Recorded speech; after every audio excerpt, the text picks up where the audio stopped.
देखो यहाँ पे एक फिल इन द ब्लैंक्स दिया गया है। क्या बोला गया है? द आर्हेनियस इक्वेशन दिया गया है और बोला गया ए में term as a rate constant, मतलब अपने को वो चीज़ बताना है जब के जो हो ए के इक्वल हो जाए। तो के को ए का इक्वल करने के लिए अपने को जो E X P minus E A by R T, मतलब इसका क्या, ये अगर इसको अपन लोग सही से लिखे तो इसका ये मतलब है कि के इक्वल टू ए इंटू ई की power minus E A by R T. अब अपने को के और ए को इक्वल करना है तो इस वाले पूरे टर्म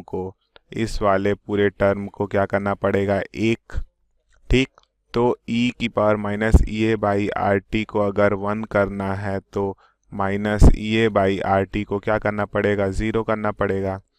तो मतलब क्या हो गया? या तो ये 0 हो जाए और 1/t=0, 1/t=0 मतलब t इक्वल टू क्या हो जाए? इन्फिनिटी। तो ये टर्म करने के लिए क्या कंडीशंस होंगी? आयनाइजेशन एनर्जी इक्वल टू 0 हो जाए या फिर टेम्परेचर बहुत ही हाई हो जाए, तब जो k होगा वो a के इक्वल हो जाएगा। Done.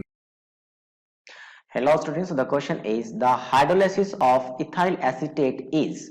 So ethyl acetate in acidic medium is dash order reactions. So in acidic medium pseudo first order reaction, pseudo first order reaction. So first of all take this example, means ethyl acetate is there. So acetate means CH3CO, this is acetate, and O C2H5, ethyl acetate. So ethyl acetate in acidic medium it will convert into a acid, means hydrolysis will take place, so it will convert into an acid and ethyl alcohol, C2H5OH. And if you see the rate law expression of this reaction, so that is equal to K times of ester to the power 1 and H positive to the power 1. So as you can see, this is second order reaction. This is your second order reactions, but here in this rate law expression, this catalyst is involved. This H positive is used as a catalyst. So catalyst is involved, and in case of catalyst is involved, this catalyst is assumed to be constant, or we can say excess, that is present in excess, and because of that, that is assumed to be constant. So this is multiplied by this K constant, and another constant is taken here. So another constant, let's suppose K dash is taken. Because catalyst is used in this reaction, it will be amount will be constant. So this is constant, this is constant, so another constant K dash is taken, and here ester to the power 1. So as you can see here, the order of this reaction is equal to how much? 1. So this is pseudo first order reaction. Actually it was second order reactions, it's not first order, actually it's a second order reactions. But after taking this value with this constant, it becomes first order reaction. So that is called pseudo first order reaction. I hope you understand this concept. Thank you. यहाँ पे अपने को एक fill in the blanks दिया गया है। The rate of chemical change is directly proportional to rate of chemical change. ठीक, मतलब मान लो ए गिव्स बी कोई रिएक्शन दिया गया, तो इसका अगर अपन लोग रेट लिखते हैं तो वो क्या होता है? ये होता है k इंटू ए की पावर x, जहाँ पे x क्या होते हैं? ऑर्डर a के रिस्पेक्ट में।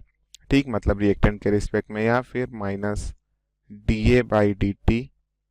ठीक, या फिर plus D B by D T. ठीक, ये ए के घटने की दर और बी के बनने की दर होता है।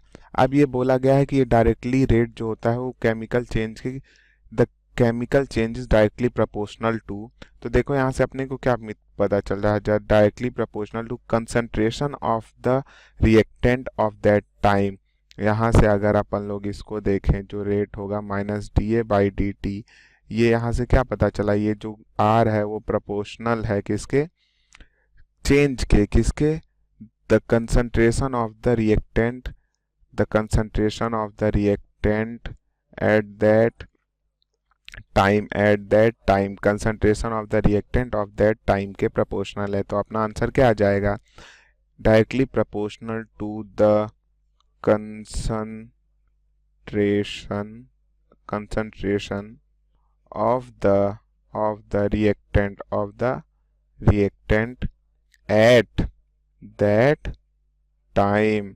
मतलब कि अगर मान लो कोई रिएक्शन है ए गिव्स बी, जो अपन ने लिया अभी एग्जांपल यहाँ पे, ये रहता है t इक्वल टू 0 पे a, फिर किसी टाइम t पे हो जाता है ये a माइनस एक्स हो जाता है। तो अगर इसका अपन लोग रेट लिखेंगे तो वो प्रोपोर्शनल किसके होगा, ये चेंज कितना आ रहा, चेंज आ रहा है x, और टाइम कितना लग रहा है चेंज, टाइम का डिफरेंस कितना है t। तो यहाँ पे क्या आया देखो आंसर, कंसंट्रेशन किसके मतलब रेट ऑफ रिएक्शन किसके प्रोपोर्शनल है, ये कंसंट्रेशन ऑफ द रिएक्टेंट, ये देखो कंसंट्रेशन ऑफ द रिएक्टेंट है जितना चेंज हुआ है, और उसके टाइम के प्रोपोर्शनल है, ठीक ना, x बाई टी के। The concentration of the